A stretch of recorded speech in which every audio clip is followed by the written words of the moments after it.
Islamic Research Center.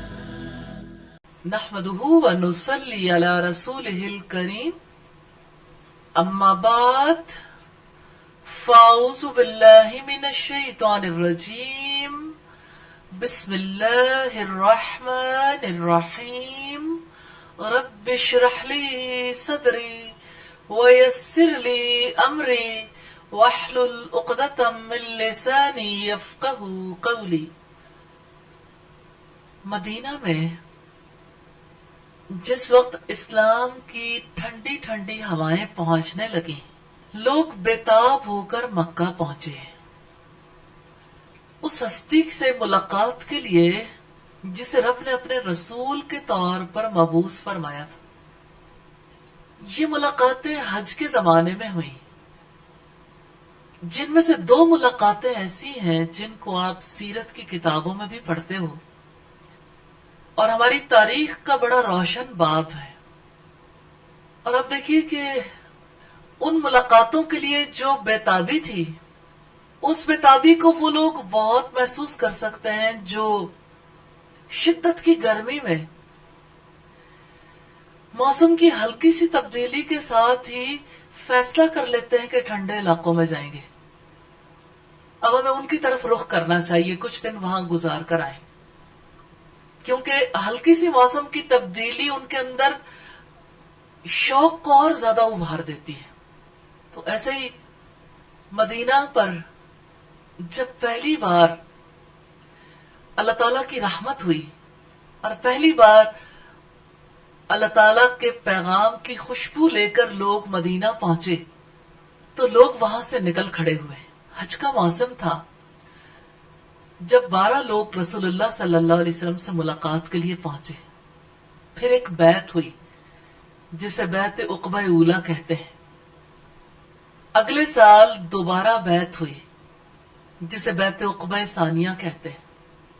مدینہ کے لوگ جب ابتدا میں رسول اللہ صلی اللہ علیہ وسلم کے پاس پہنچے تھے تو انہوں نے آپ سے یہ درخواست کی تھی کہ کسی کو ہمارے ساتھ اس دین کو سکھانے کے لیے بھیج دیں، معلم بنا کر. کوئی ایسا ہو جو ہمیں گائیڈ کرے، کوئی ایسا ہو جو ہم سے جاہلی رویوں کو دور کر دے، کوئی ایسا ہو جو ہمیں اپنے رب کی معرفت دے، اپنے رب کے راستے پر چلانے کے لیے کوشش کرے. تو رسول اللہ صلی اللہ علیہ وسلم نے مصعب بن عمیر کو رضی اللہ تعالی عنہ کو مدینہ کی طرف بھیجا اور انہوں نے لوگوں کو اپنے رب سے، اپنے رسول سے اور اپنے دین سے واقف کروایا. مصعب بن عمیر رضی اللہ تعالی عنہ پوری سچائی کے ساتھ، ذمہ داری کے پورے احساس کے ساتھ مدینہ میں یہ کام کرتے رہے اور مدینہ میں تیزی سے موسم بدلنا شروع ہو گیا. لوگ تیزی سے اسلام قبول کر رہے تھے. ایسے میں ایک گھرانے تک جب اسلام کا پیغام پہنچا تو اس گھرانے میں 3 بیٹے اسلام کے حلقے میں آ گئے. ماں نے بھی اسلام قبول کر لیا لیکن اسلام کو چھپائے رکھا.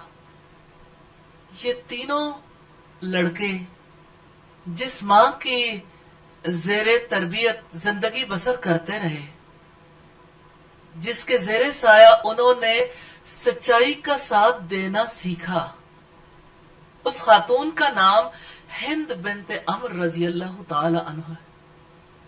ہند کون تھی؟ ان کے والد کا نام عمر بن حرام تھا، بھائی کا نام عبداللہ ابن عمر ابن حرام، جنہوں نے جنگ احد میں شہادت پائی. سیدہ ہند رضی اللہ تعالی عنہا حدیث کے مشہور و معروف راوی جابر بن عبداللہ کی پھوپھی تھی. سیدہ ہند کا شوہر عمر بن جموح رضی اللہ تعالی عنہ زمانہ جاہلیت میں یثرب کا سردار تھا اور اس کا شمار انصار مدینہ کے معززین میں ہوتا تھا. سیدہ ہند کے شوہر عمر بن جموح نے زمانہ جاہلیت میں ایسی زندگی گزاری جہاں وہ اپنے گھر کو لوگوں کے لیے مثال بنائے ہوئے تھے. انہوں نے اپنے گھر کا ایک کمرہ مختص کر رکھا تھا، جیسے ہر دور میں ہر تہذیب سے تعلق رکھنے والے جب بہت زیادہ کمیٹڈ ہوتے ہیں اپنے دین، اپنے مذہب، اپنی تہذیب کے ساتھ، تو اپنے گھروں کے حصے مختص کر دیتے ہیں. کچھ لوگ اپنے گھروں کو ڈونیٹ بھی کر دیتے ہیں کہ پورا گھر ہی اس نظریے، اس تہذیب کے لیے وقف ہے جس پر ہم یقین رکھتے ہیں. ایسی بات نہیں ہے کہ یہ صرف اسلام کے ساتھ مختص ہے. یہ تو جذبے ہیں. جس نظریے کو بھی کوئی قبول کر لیتا ہے اس نظریے کو پھیلانے کے لیے پھر ایفرٹ کرتا. بات کمیٹڈ ہونے کی ہے. جیسے آپ دیکھیے کہ ہمارے یہاں کسی نے اپنا گھر ڈونیٹ کیا فیض احمد فیض کے لیے. ان کے گھر کو فیض گھر کہا جاتا ہے. لوگ وہاں اکٹھے ہوتے ہیں اور اکٹھے ہونے کا مقصد یہ ہے کہ کسی طرح سے دوبارہ اس نظام کو ترویج دینے کی کوشش کریں جس کے لیے فیض احمد فیض نے شاعری کی تھی. یقیناً وہ نظام اسلام نہیں تھا، کمیونزم تھا، سوشلزم تھا. اور اس بارے میں مجھے موقع ملا تو انشاءاللہ کسی وقت پہ میں آپ کے سامنے وہ اشعار بھی رکھوں گی جس سے آپ کو اندازہ ہو کہ کس طرح سے لوگوں کے سچے جذبوں کا رخ اللہ تعالیٰ کی طرف سے پھیر دیا جاتا ہے. ہمارے تو کورس کی کتابوں میں بھی ان لوگوں کی شاعری موجود ہے. ان لوگوں کو اتفاق سے ہمارا ہیرو بنایا گیا کہ جو لوگ خدا پرست نہیں تھے، اپنے رب کے خلاف محاذرائی کرنے والے تھے، جیسے سر سید احمد خان، جنہوں نے ایک بہت بڑی موومنٹ بھی چلائی جس کو کہا جاتا ہے کہ مسلمانوں کے لیے وہ موومنٹ تھی، حقیقتاً گورے کی خدمت کے لیے تھی. کیونکہ آج بھی اگر آپ پڑھنا چاہیں، میں سر سید کی تفسیر سے براہ راست آپ کو پڑھوا سکتی ہوں کہ سر سید نے کس طرح سے جنت کا، دوزخ کا انکار کیا، صریحاً اللہ تعالیٰ کے احکامات کا انکار کیا. اب اس انکار کو کوئی کفر کیوں نہیں کہتا؟ کیونکہ سر سید اپنے آپ کو مسلمان کہتا تھا. تو میں بات کر رہی ہوں جذبوں کی، جس کی خاطر لوگ اپنی زندگیاں وقف کر دیتے ہیں. تو عمر بن جموح کے اندر بھی اپنے جاہلی نظام کے لیے ایسے جذبات موجود تھے جس کی وجہ سے اس نے ایک کمرہ اپنے بت کے لیے مختص کر رکھا تھا، جہاں پر وہ باہر جانے کی بجائے اپنے گھر کے اندر بھی عبادت میں مصروف رہتا تھا اور اپنے سچے جذبوں کو، جنہیں اللہ تعالیٰ کے لیے وقف کرنا چاہیے تھا، شرک میں آلودہ کرتا تھا. یعنی اسی سے سرگوشیاں بھی، اسی سے دعائیں بھی، اسی کی بڑائی اور اسی کی طرف دعوت. سیدہ ہند نے اپنے ایمان کو چھپائے رکھا تھا.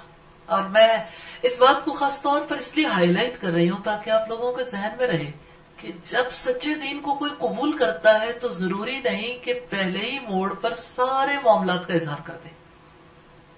سیدہ ہند کی زندگی میں ہمارے لیے بہت بڑا نمونہ ہے کہ وہ کس طرح سے اپنے گھرانے کے لوگوں پر اثر انداز ہوئی. تو آج ہم جتنی گفتگو کریں کہ وہ سیدہ ہند کے اثرات کے حوالے سے، کہ ان کے اثرات کیا تھے، ان اثرات سے ہم ان کی زندگی کو سمجھنے کے قابل ہوں گے. اور یہ وہ چیز ہے، ایک عورت کا وہ کردار ہے جو ہر مسلمان خاتون کو، ہر مسلمان بچی کو سیکھنے کی ضرورت ہے کہ اس نے کس طرح سے حکمت کے ساتھ اپنے گھر والوں کے ساتھ ڈیل کرنا ہے. تو سیدہ ہند متاثر ہو کر مسلمان ہوئی تھیں، لیکن شوہر کو متاثر نہیں کر سکی تھیں ابتدا میں. عمر بن جموح حبشہ سے ایک بہت عمدہ لکڑی کا بت لایا تھا. اس نے بڑھئی کو تلقین کی کہ اس لکڑی کا خاص اہتمام کے ساتھ بت تیار کریں. جب بت تیار ہو گیا تو اس نے اس کا نام منات رکھا. عمدہ قسم کا لباس پہنایا، خوشبو سے مہکایا. اسے پتا نہیں تھا کہ اس کی یہ ساری محنت اکارت جائے گی اور بہت جلد یہ محنت اپنا رنگ ہی بدل لے گی.